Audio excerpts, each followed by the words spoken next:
Hey everybody, John Shutsky here with BSE 308, and this is our final session, putting it all together. Little things matter, or you might also find that this is in our weekly schedule. I think I might have titled it The Butterfly Effect. And the idea of that is that there are so many things that you do today that really are going to have a long-term impact, positively in most cases, on your career, on your long-term future. And I want to just highlight a few things that I've learned over the course of the many years and some things that I think might be helpful, at least some things for you to think about. A couple of things just to remind you for the coming days here to make sure that you have got everything turned in. Your three big assignments, again, the resume, the social media makeover, and then that long-term career plan. I'll talk about that a little more in just a second. There will be a session summary sheet associated with this video. I also will have two different opportunities. Please look for an email from me. One is to make sure that you try to fill out that course evaluation that's provided by UW-Madison. This is very much on the honor system because that evaluation is totally anonymous. But if you tell me that you have filled that out, if you've completed that, I will give you a couple of extra credit points. And I'm also giving you another extra credit survey, if you wouldn't mind, to provide me with a little bit of feedback on our invited guest speakers. I won't include myself in that because I don't want this to be intimidating in any way. But if you could just provide me some feedback in terms of which speakers should be invited back in coming years, that would be very much appreciated. Let's just talk a little bit about that future, looking at that long-term career plan. Just a really important assignment. I know that most of you will probably have more than enough points, and so there's probably half the class that's only going to put a little bit of time into that. But I will tell you that the things you think about today, the things that you put onto paper, the things that you plan for, again, will have a bearing on your future. You probably will not follow that career plan precisely in the same way that if you're taking a trip to another country, or you're going to go on a long, hiking trip or a camping trip. You develop plans, you do some homework, and you think about it, and you get some things down onto paper. That doesn't mean you're going to follow every minute and every hour precisely as you've planned it, but it is something that will give you some ideas, some benchmarks, and hopefully will influence your future in a positive way. I wanted to just tell you a couple of stories here. I do believe in the power of stories. Stories are a really great way to influence other people. They're a great way to teach. You'll find this for those of you who end up having children. Children really learn best from stories. Some of you are going to become supervisors or owners or entrepreneurs in big companies. And so you're going to have workers and employees, and you're going to be trying to hire, good, bright people. And one of the ways to really influence those people in a positive way is through the stories that we tell. So let me just tell you this quick story. Back in 1998, so we're now talking more than 20 years ago, I had two kids. My wife and I had been married in 1998 for 12 years. We had two kids. Mike at that time was 5. Jack was just a little bit over 2.5. So when you've got kids that are 5 and 2, and you're both working, you've got both people in the household working, it's really challenging. It is really difficult. I mean, we both were ambitious people, both my wife and I. We had careers that were very demanding, and our children, frankly, we had 2 little boys. They were also very demanding. So one of the things that we promised ourselves, both Kate and I promised to each other, is that we would always find time to be able to get away, to refresh. You might call it a sabbatical, a getaway, a retreat, a vacation, however you choose to look at it. But I had one spot that I went to for probably 6 or 7 years in a row. I would go up to Ely, Minnesota. Ely's a really cool place. It is way up north in Minnesota. It's on the border of Canada. And if you go just north of Ely, it's full of lakes and rivers. And a lot of it is only accessible by canoe or by boat, but a lot of it is only accessible by canoe or by hiking paths. So just a really cool, special place to go to, especially in the early part of the summer, like when the fishing was good and the bugs weren't too terribly bad. It was just my spot to go to. And I would specifically At least in 1998 and for a couple of years on either side of 98, I would go to a place called Snowbank Lake. You can look this up on the map. Snowbank Lake's a huge lake. It's actually probably a little bit bigger than Lake Mendota, but it's full of islands and rocks, and it's really an easy lake to get lost on. The other thing that's cool about Snowbank Lake is if you look right in the middle of this picture, there is a line that says BWCA. That's the Boundary Waters Canoe Area.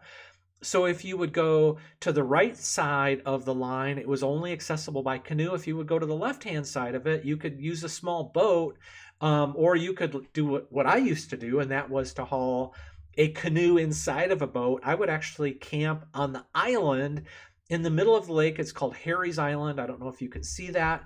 I would actually try to get that spot right there, that little black dot, most beautiful camping spot on the planet. If you would look straight north, which is about the direction that that arrow is pointing, if you would look straight north on a dark night, the stars were absolutely amazing. You could see the northern lights. But the other thing I would do some years, depending on how busy I was and how much energy I had, on Snowbank Lake, there was also this little resort here called Smitty's on Snowbank. So in this particular year, I was camped Smitty's on Snowbank. So I was actually on the land. I wasn't out in the middle of the lake on an island. And so really cool fishing and camping and swimming, and it just absolutely amazing. I would come back a totally different, a totally refreshed person. And so one of the things I'll tell you is always throughout your adult life, throughout the time you get to be old, find times to get away, find times to do things that are totally different, that are challenging. But here's the deal. My other big challenge, in addition to the physical challenge of being out on Smitty's and Snowbank Lake in a canoe and paddling all over the place and fishing all day, was that at the evening time, it also kind of conflicted with my other passion at the time, which was the Chicago Bulls.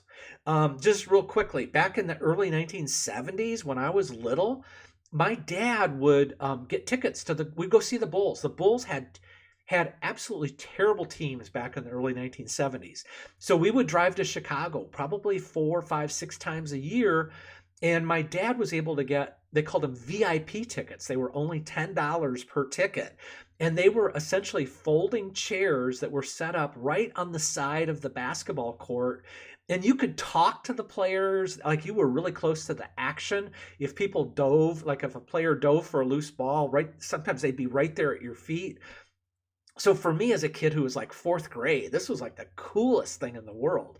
So I had always been a Chicago Bulls fan. Now, when they became really good back in the 1990s, you can guess I was just beside myself. But the problem was during the 6 years that they won these championships, you can watch, there's an ESPN special, by the way, about the Bulls right now that's going on. But during the time when they were winning all of their championships, it was during that same time that I would go up on my little weekend, or it was usually 4 or 5 days, my little getaway. So I had to make special arrangements to go in and watch the Bulls in the evening. And so what I would do is around 5:30, 6 o'clock, I'd stop fishing, I'd go in, I'd get cleaned up, and I would make the trek from Smitty's on Snowbank back to Ely. And this was about a 25-mile trip. A good road.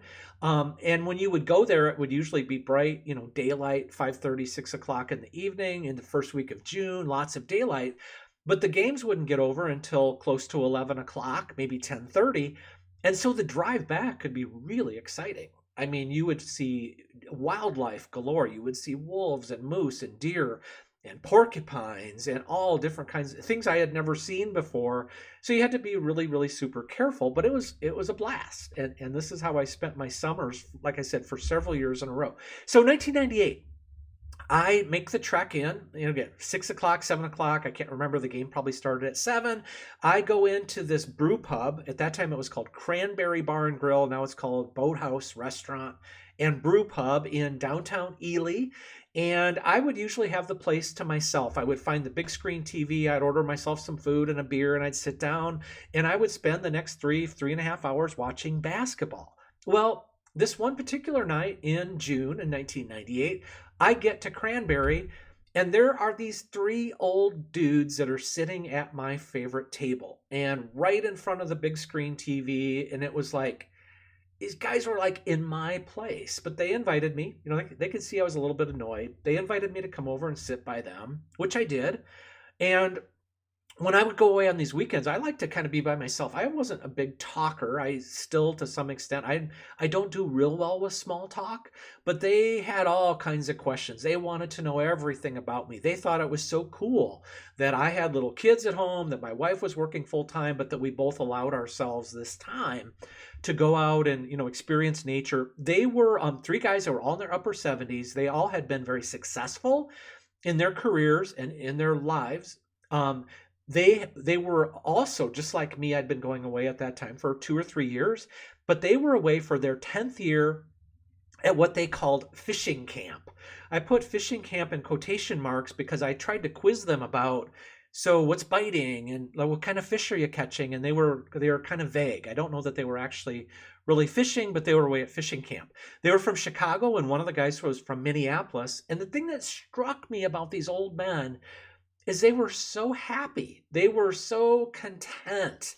And you could tell that they were good friends and that they just had been doing this for a long time. They were like finishing each other's sentences, and it was just kind of cool. It was a cool time. But what they did was so special for me. For whatever reason, I still don't know to this day, but that night, these three guys, it was like they scripted it out. And maybe they had done this before with other people. Maybe I was just another one of their, audience or whatever. But they had scripted out these 3 life lessons, and each one of them took turns, and they were going to tell me regardless of whether or not I wanted to hear their messages. So I didn't have a choice. They were in my table spot there. But it was so cool that the next morning when I woke up in my little cabin, I had a pen and a notebook, and I sat down and I scribbled these down, and I later wrote about it. Actually have a blog post from probably 15 years ago where I wrote this down because I didn't want to lose it. And I just want to share those with you. Nothing earth-shattering, nothing that's going to be overly shocking, but they're things that I really have taken to heart and that really have made a difference in my life. The first one is to find a good partner and to take care of each other. I took this for granted at that time. Like I said, I'd been married for just short of 12 years. We had the 2 kids. Things were stressful. There's times when you are in that situation and you're busy with your career that you might get annoyed with one another. But find another person or people. This doesn't necessarily have to mean a traditional marriage. My wife and I kind of followed the footsteps of my parents and Kate's parents. Both my parents have been married for a long, long time, and we've been married now for 34 years. But what we have found, or what researchers have found, is that when you are in some type of a longer term committed relationship, again, a traditional marriage or some type of an untraditional or non-traditional partnership, it doesn't really matter because the same principles apply. You live a longer life, you have better health outcomes, and oftentimes financially, you end up far better, particularly if that other person shares also as a career person or has outside interests and can contribute financially to the situation. The second life lesson was to take care of yourself. And I was a real believer in this. Obviously, I was going up into the woods every year and doing a lot of canoeing and hiking and fishing. So I really kind of got the physical, taking care of yourself physically. But they said, go deeper than that. Also think about feeding your spirit, feeding your brain, feeding your mind, doing things just like I was doing.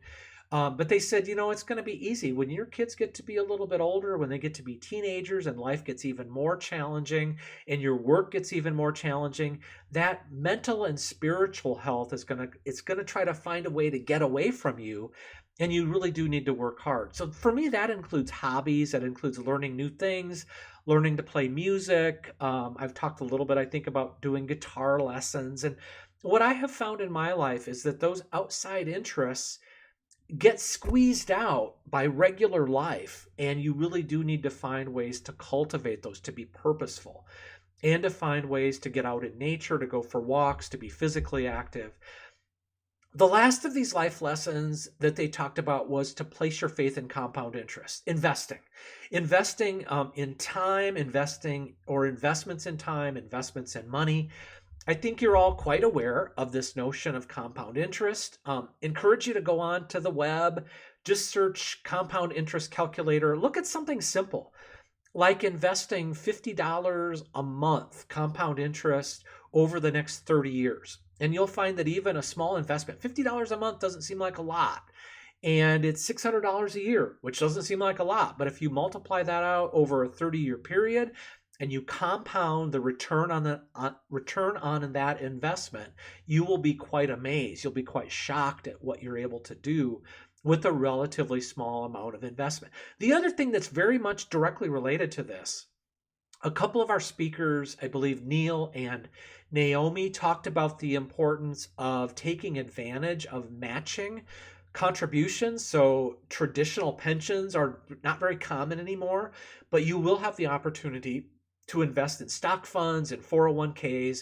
And a lot of companies now will match your initial contribution. So if I invest every pay period $100 in a 401k and my employer is willing to put in $100 with no strings attached, I immediately have a 100% return on that investment. And that 100 that they put in is also going to compound. So your 100% is going to compound on itself as well.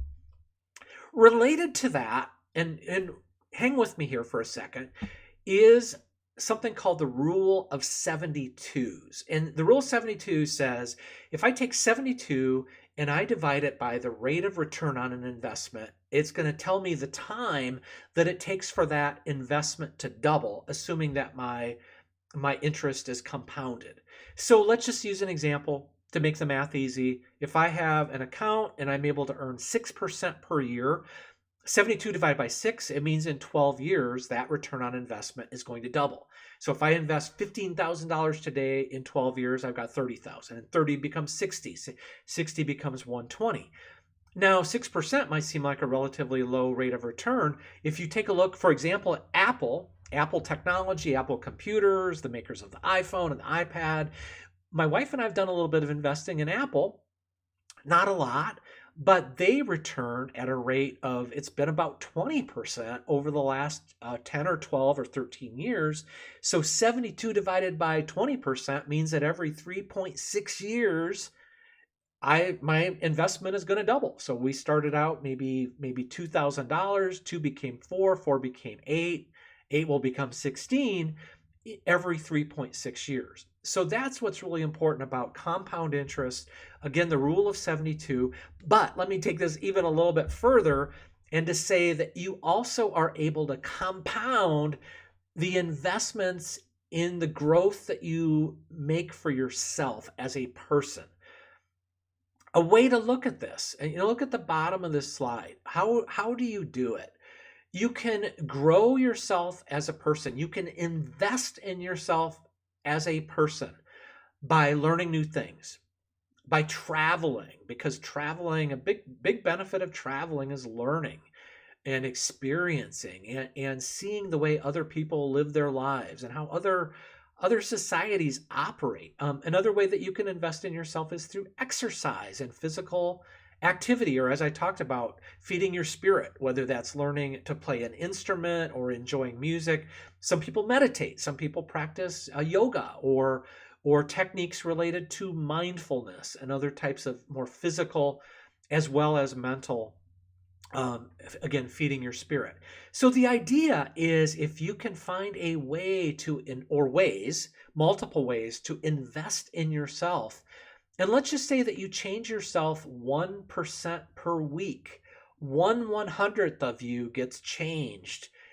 Maybe during the weeks during this pandemic lockdown, in a year and a half, if you're investing at a rate of 1% per week, in 72 weeks, not 72 years, but in 72 weeks, you are essentially a totally different person if that growth is compounding.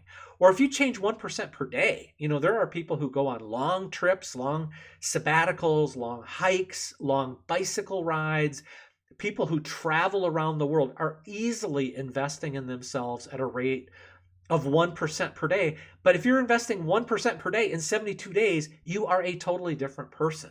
How you do it is up to you. But again, I just want to reemphasize that you need to take the time. Things get busy. Life gets in the way. Children, families. Find ways to invest in yourself because those investments will similarly grow in a compound way. Let me just wrap things up by capping off a couple of the things that we talked about during the course of this semester. I talked in the first couple weeks of class about the need to feed 9.5 billion people. Growing world population. Our growing world population also wants more animal protein because we see more animals. We see also climate change and shortages of water in some areas. We see the melting of glaciers and things. So we see animals and people being squeezed together more and more. I talked also a little bit about some of the work that I did back in the mid 2000s, I think 2005, with a team of people. We looked at the emerging potential for infectious disease growth in places like Vietnam. This is a bird market, a live bird market in Vietnam, where we see pigs and ducks and geese and chickens coming together as kind of a mixing vessel for pandemic infections. In this particular case, in Vietnam, we were looking at pandemic influenza. But I just wanted to emphasize that these things that we talk about in biological systems engineering, the things that I talked about early in class, are really things that we're like experiencing right now, that we're all going to have to deal with. And I truly believe that there is opportunity to solve some of these really complicated problems. I also talked about exponential growth in technology capability. To some extent, exponential growth also is related to the things we talked about with investing, and also with the pandemic situation that we're currently dealing with and wrestling with. I'm going to be really bold and say, again, I'm going to come back to this slide. Engineers are going to play a central role in this future. You're going to be increasingly important, solving problems, using science, applying logic. For those of you who will be going on and taking like a capstone class, design skills are going to become very important, as will be the opportunity to work together to build human relationships. Technology is going to play a huge role. Just go back to this slide. The increasing use of technology, if you remember, I talked about artificial intelligence growing exponentially in its capability. And I will tell you that right now, computer scientists are working with epidemiologists and medical professionals around the planet to apply artificial intelligence to find ways to prevent this virus, this pandemic, and to prevent other types of future health problems.